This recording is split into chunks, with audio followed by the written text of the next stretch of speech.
Hey, what's going on, guys? Welcome back to another video in this Django and React tutorial series. We left off by creating the design for our homepage, and today we are going to integrate our API into the front end. So for that, we're going to create a file called api.js within the source folder. And in api.js, we're going to call all of our APIs so that it's easier. So we'll say constant API URL is, it's not localhost. 3000, it's 8000 /API. Once we have that, we'll create a function to recommend songs. We'll say export constant create recommendation. It's going to be a sync method, and it's going to take a query, and we're wrapping it up inside try catch. So constant response is await fetch, and we're going to call our API URL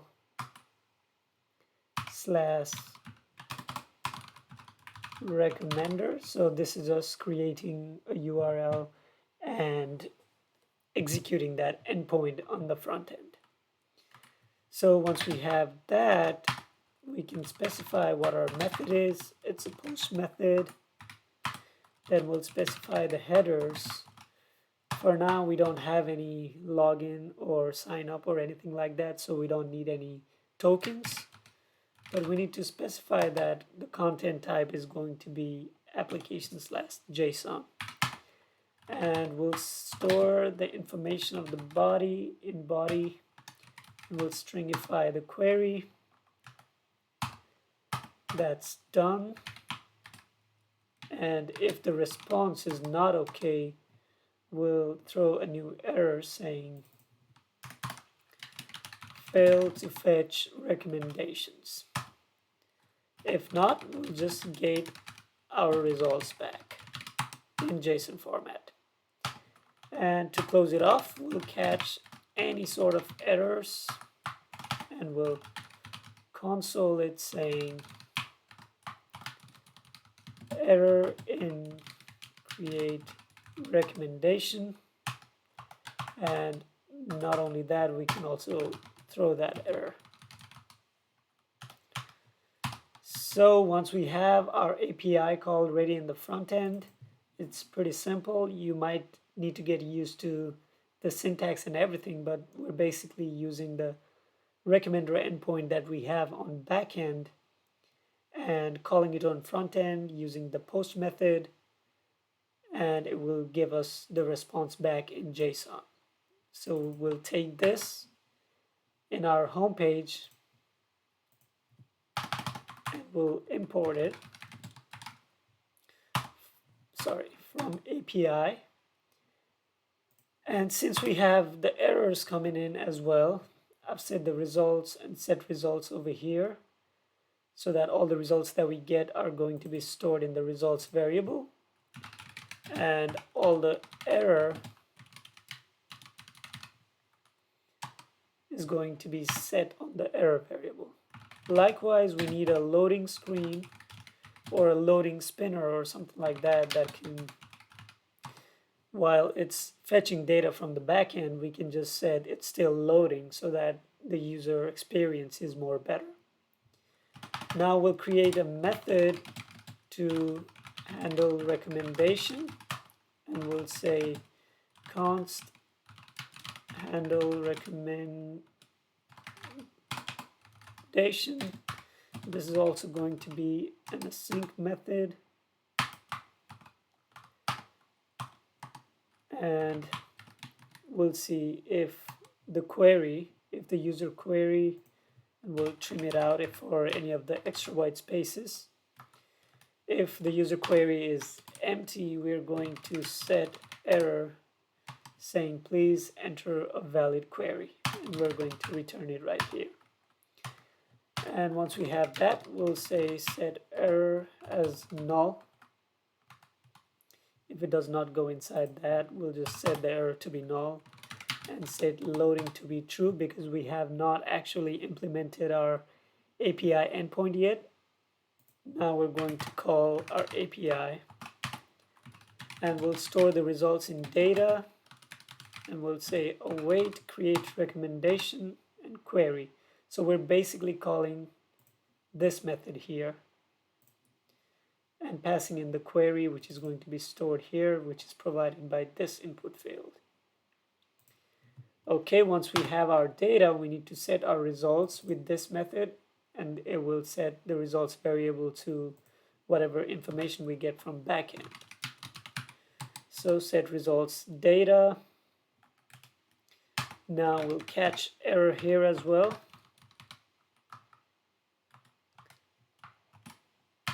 And we'll say set error. Since we already have an error variable, we can say fail to fetch recommendations. And finally, we'll set the loading to be false because we have already fetched our data. So this does complete our API integration on the front end. And let's make sure this is bind in the button we have, the recommend button. So we'll say on click handle recommendations. So whenever we click this button, it's going to fire this method. What this method does is it validates if the user input is empty, and then calls our API, it gets the data, but if it catches any error, it will throw us the error. Meanwhile, it will also take care of whether the API is loading, the data is loading or not. So we have that, and let's console our data and see if we're getting any results from the backend.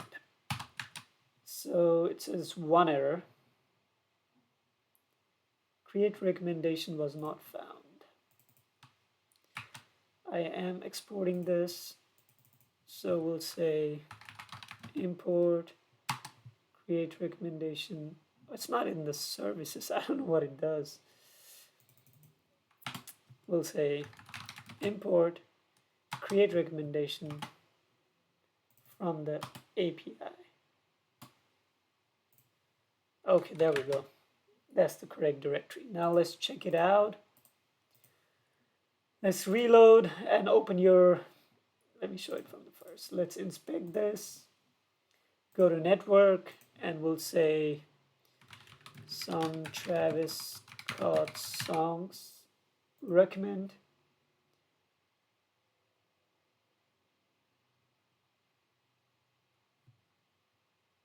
Okay, we're getting course error. Okay, so the issue is whenever we're working with backend and frontend, the backend should recognize where the request is coming from. So the request is coming from this URL. So our Django must be ready and accept this URL. So that's what it means by course error, is that it's not recognizing the origin that the request is made from. And the solution is pretty simple. We will go and open our Django project back again, and we'll install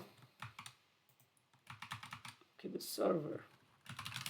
We need to install a package. We'll do pip install Django course headers. Okay, it's already installed on mine. And on settings.py file, at the very top of the middleware, we need to add the course middleware. So course headers.middleware.course middleware. Okay, that's the right one. So it should be at the very top, guys. And after that, we are also going to specify what origin we should accept. We'll say course allowed origins, and we'll say localhost 3000. So that way Django will recognize that the request is being made from this URL, which is allowed in our case. And once we have that course headers, we need to also add it on the installed apps. And I think that should fix the issue. Let's run server. Let's reload it, and we'll say some Mac Miller songs. Recommend. It's pending.